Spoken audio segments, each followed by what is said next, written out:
Hello, everyone, and welcome to the first episode of the Odine HotShots. Please help me welcome my guest, Aydin Pirinccioglu, CTO of Odine Solutions.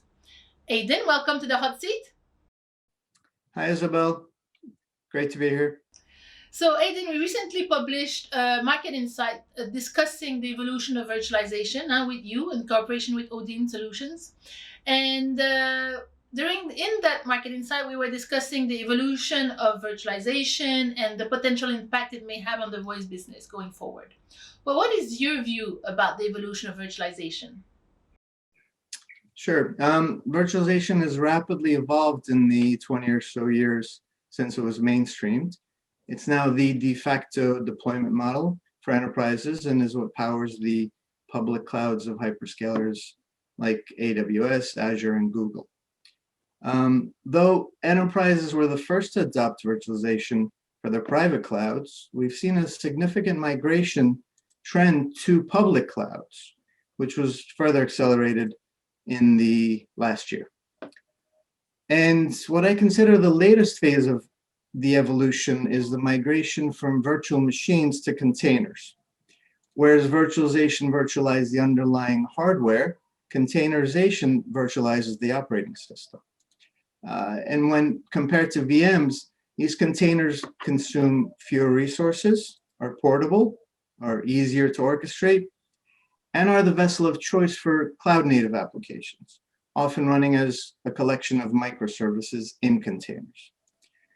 So while all of this transformation was happening on the enterprise and hyperscaler fronts, telecoms were relatively late adopters of this technology, and they had their valid reasons for this.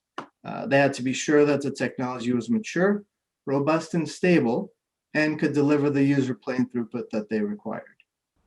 Okay, so you mentioned telecom operators, you mentioned enterprises to start with. So, how does it mean for telecom operators going forward? Virtualization, how is that going to evolve for them? So, a majority of the telcos have opted to deploy their own private telco clouds and are primarily using OpenStack for virtualization, which they're now augmenting with Kubernetes or OpenShift for containerization.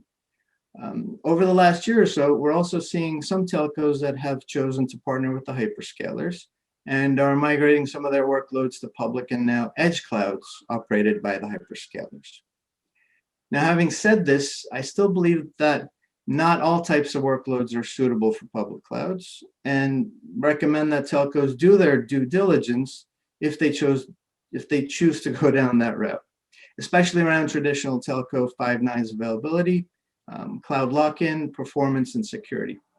So, Aydin, you've mentioned, enterprises, telecom operators. Now, a lot of people looking at our interview today will be people working in the international wholesale voice business. How this virtualization evolution may impact their business going forward?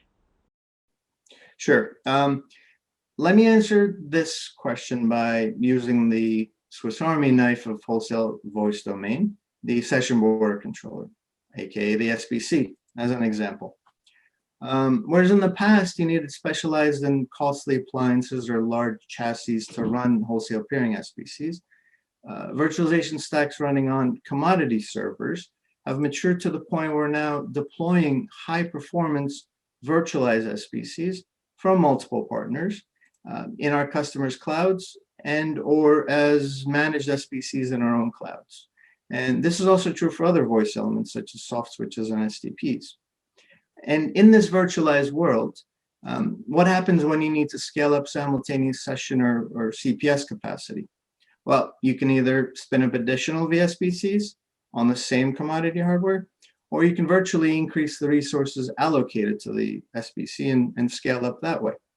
What if you need to deploy an enterprise access SBC in a region you don't have data center in? Well, deploy them on public clouds. And you get to do all of this with the flexibility of having all these SBCs share licenses from a global pool when needed, as needed. So to summarize, virtualization brings agility, flexibility, scalability, and maybe most importantly, large OpEx and CapEx savings to the wholesale voice business. And this is especially important as it's ready to go now, at a time where we're seeing a lot of carriers with end of life or end of service kit that they need to rapidly replace. So, you've convinced me. If I was watching this interview as a voice wholesaler, I would think, okay, I need to look into this. It gives me scalability, agility, efficiency. It helps me reduce my costs. So, okay, I'm convinced. What is the first thing I should do to get the ball rolling? They should look for a partner that has the network transformation experience to understand their requirements and the ability to deliver, such as Odine Solutions, of course. Of course.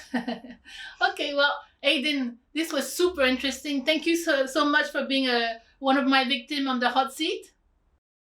It was my pleasure, Isabel. Thanks for having me on. Everyone, thank you for watching, and until the next Odine Hot Shot.